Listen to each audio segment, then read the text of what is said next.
빨리빨리 하자. 파라다이스 세 번째 할게요. 세 번째 아까 여기까지였고.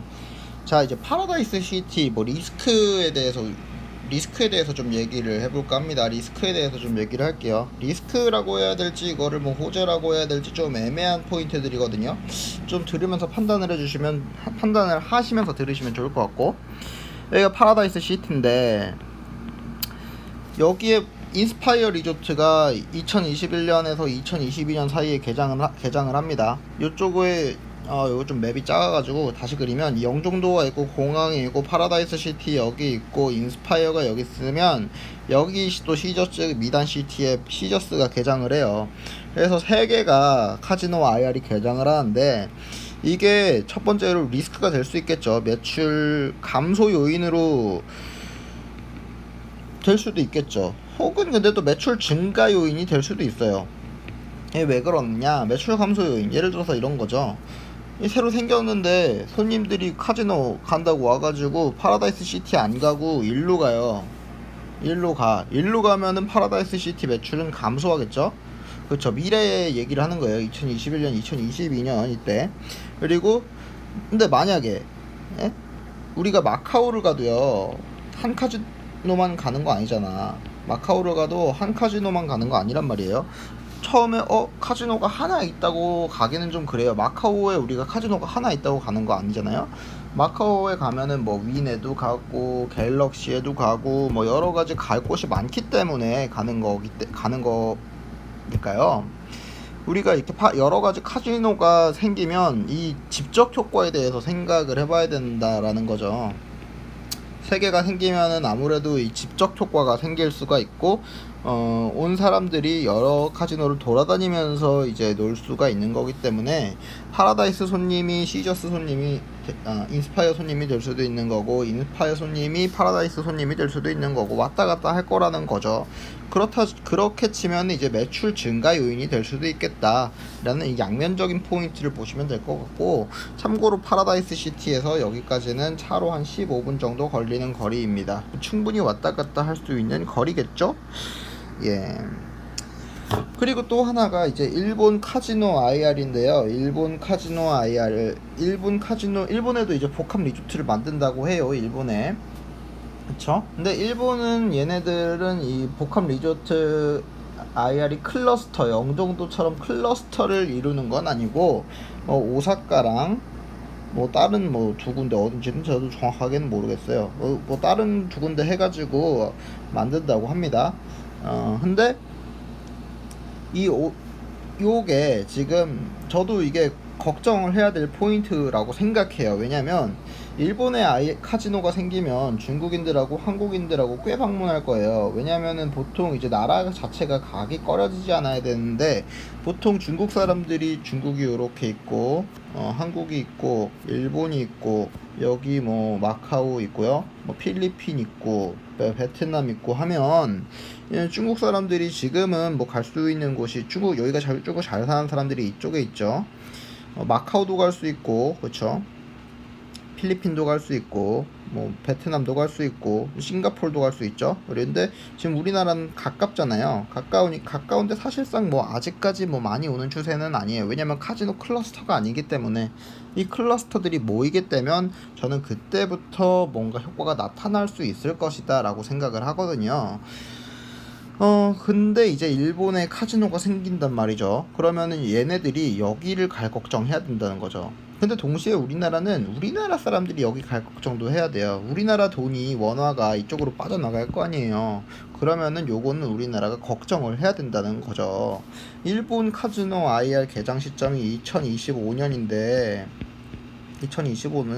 공교롭게도 우리나라 강원랜드 를 유일한 내국인 카지노로 지켜주고 있는 법률이 이제 패특법도 폐광민 뭐 특별 뭐 어쩌고 저쩌고 법률인데 패특법도 이것도 지금 2025년까지란 말이에요. 2025년까지 지금 예정인데 뭐 지금 이거를 연장하려는 움직임도 있기는 하지만 오픈 카지노에 대한 압박도 상당합니다. 왜냐면은 2025년 되면 일본에서 카지노 열리고 우리나라 원화 유출될 거기 때문이에요. 그러면 요거 막으려면 어떻게 해요? 안에 풀어야 될 거 아니야, 내국인 카지노. 그래서 요런 게 우리나라에서도 강원랜드나 국가가 지금 심의 압박을 받고 있을 겁니다. 걱정을 해야죠. 그래서 저는 이게 두 가지로 측면될 수 있다. 중국 손님들이나 뭐 일본에서 우리나라 오는 손님들이나 뺏길 수 있어요. 뺏길 수 있어. 당연히 자국 내에서 할 수도 있고, 중국 사람들도 뭐 마카오 가던 거, 마카오하고 우리나라 오던 거, 조금 오던 거 요거 일본으로 옮겨가고 그럴 수 있겠죠. 그럴 수 있기 때문에 우리나라도 움직임을 취해야 된다는 겁니다. 그래서 우리나라도 움직임을 취하는데, 그게 어떻게들 움직임이 취해질 수 있겠느냐, 그게 바로 오픈 카지노 압박이 있을 거라는 저의 생각이에요. 썰이 너무 많다. 이게 아는 주식이라서 그럴 것 같아요. 아예 모르는 주식 하면 이런 썰 같은 거 못 푸는데. 그래서 아까 전에 얘기했던 PBR 처음에 말씀을 드렸죠. PBR 같은 경우는 네이버에는 뭐 1점 몇몇대로 나와 있는데 이건 너무 낮은 것 같고, 이게 지배기업 소유주 지분이거든요. 1조 2480억 정도 되는 거. 예, 요걸로 때려보면은 요게 아마 한 1.2에서 1.3 정도 나올 거예요, 파라다이스 PBR이. 근데 요게 지금 비싸냐 싸냐 보면 사실 굉장히 싼 것 같다는 거죠. 왜냐면은 GKL 2.42배, MGM 2.06배, MGM 홍콩이 5.8배, 뭐 거의 2는 다 넘어요. 거의 2는 다 넘는데, 지금 파라다이스 같은 경우는 1.2에서 1.3 정도에 놀고 있으니 정상화만 돼도 PBR 2대까지는 적어도 가는 거 아니냐, 이런 생각을 들게 하죠. 이거 심지어 이 PBR이 뭐 다른 생뚱맞은 PBR도 아니고 지배기업 소유주 지분으로 본 PBR이에요. 예. 실적을 보시면 최근에 요거는 지금 요거 가로치고 2 돼 있는 거냐, 예상치에 예상치는 사실상 안 보셔도 될 것 같고, 보시자면 지금 2018년 요까지 보시면 영업이익 플러스 쳤지만 당기 순이익 마이너스 쳤단 말이에요. 왜 그러느냐, 이자 비용 때문이에요. 이자 비용. 그쵸? 이자 비용 때문에 이렇게 마이너스를 쳤고, 영업이익도 이렇게 마이너스 치는 거는 뭐죠? 감가상각비 때문이에요. 실제로는 돈은 꽤 잘 벌고 있어요, 파라다이스가. 그리고 이번 분기 2분기 보시면, 2Q 보시면 손실폭이 많이 줄어들 거라고 예상이 되고 있죠. 근데 요게 지금 마이너스 25억이라는 값 자체가 되게 애매한 값이거든요, 컨센 자체가. 신한금2 같은 경우에는 마이너스 11억을 예상했고, 메리츠 같은 경우에는 마이너스 80 몇 억인가 예상했는데, 저는 이게 6월만 좀 잘 나와주면, 6월만 드랍액이 좀 잘 나와주면 이거 플러스 갈 수도 있다고 생각해요. 플러스도 갈 수 있습니다. 그렇게 생각하고, 뭐 그게 또 근데 큰 건 아니에요. 어차피 카지노는 3, 4분기에 이제 성수기 싸움이잖아요. 3, 4분기에 이제 잘 해주면, 예, 요런 지금 2019년 익스펙테이션 돼 있는 정도의 영업이익은 당연히 나올 수 있다고 생각합니다. 요거는 뭐냐, 2015년도부터 해서 2019년도까지 쭉 뽑아 놓은 거네요. 보시면 2015년도 요때쯤에 요게 지금 매출액이라고 보시면 되고, 요게 매출 원가라고 보시면 돼요. 그리고 이게 지금 영업이익이라고 보시면 되는 거죠. 예. 이때는 이제 차이가 많이 나서 이익이 확 늘었죠. 근데 그러다가 이제 뭐 서서히 줄어들다가 지금은 뭐 그냥 횡보를 치고 있는 구간이죠. 근데 요게 지금 파라다이스 시티 같은 경우가 이 비용이 앞으로 좀 고정이 될 것 같다라는 거예요. 왜냐면 투자가 완료가 됐잖아, 파라다이스 시티에요. 파라다이스 시티에 앞으로 투자가 완료가 됐기 때문에 돈 들어갈 곳이 한정적이기 때문에 앞으로 잘하면 이제 영업이익은 늘어나고, 투자 비용은 그대로 돼 있기 때문에 고정 비용은 그대로 가고 해서 이렇게 플러스 날 구간이 많아질 수 있겠다라는 생각을 하게 되고요. 그래서 아까 전에 말씀드린 이제 감가상각비하고 이자 비용을 보면, 비용을 요거 이제 재무제표를 분기보고서를 보시면 이제 분기보고서의 비용을 성격별로 나누는 건데, 감가상각비 및 무연자산 상각비 같은 경우가 272억이에요. 이게 IFRS 16 들어가지고 16 들어가지고 이제 리스 자산 잡히고 하면서 리스 자산이 잡힌 게 사실 이것도 파라다이스 시티 같은 경우가 이제 인천공항공사의 그 토지를 빌리고 있기 때문에 요게 리스 자산으로 잡힌 건데 이 계약 연수 자체가 되게 높아요. 50년인가 35년인가 아마 50년이라고 저는 기억을 하는데 연수가 높기 때문에 이 리스 자산은 내야 될 그 리스료를 이제 연으로 거의 곱하는 식으로 해가지고 리스 자산을 뽑아내거든요. 근데 리스 자산이라고 해야 되나? 리스 부채죠. 그치, 리스 부채지. 리스 부채인데 그걸 뽑아내는데 이제 리스 부채가 많이 잡히게 되면 어떻게 해요? 재무 구조가 나빠지겠지. 부채가 많이 잡히는 거니까 재무 구조가 나빠질 거 아니에요. 근데 이번에 IFRS 16 들면서 요게 들면서 재무 구조가 좀 나빠 보이게 되는 효과가 있는 거거든요.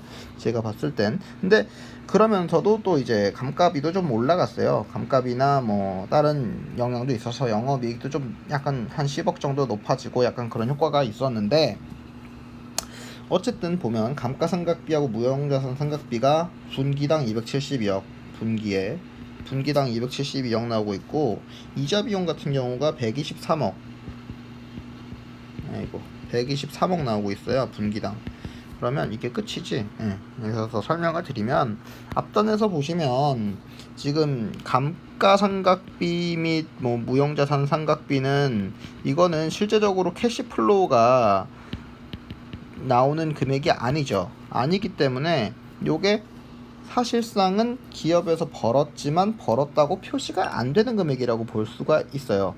회계상으로는 유형자산 취득하고 투자를 했기 때문에 감가를 계속 쳐줘야 되는 거고 근데 실제적으로 캐시가 나가는 비용은 아니에요. 그렇기 때문에 요만큼은 이런 정도 감가비는 계속 회사에 쌓이고 있는 것이고 그리고 이자 비용 같은 경우도 이 부채를 다 상환한다면 그 이후에는 내지 않아도 되겠죠.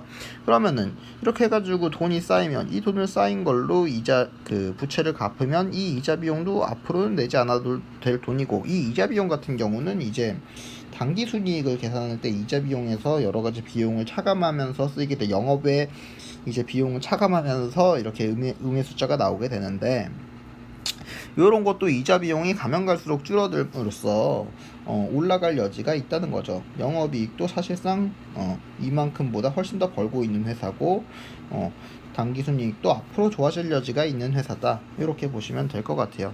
근데 그럼에도 불구하고 앞서 막 여러 가지 리스크는 제가 말씀을 드렸지요.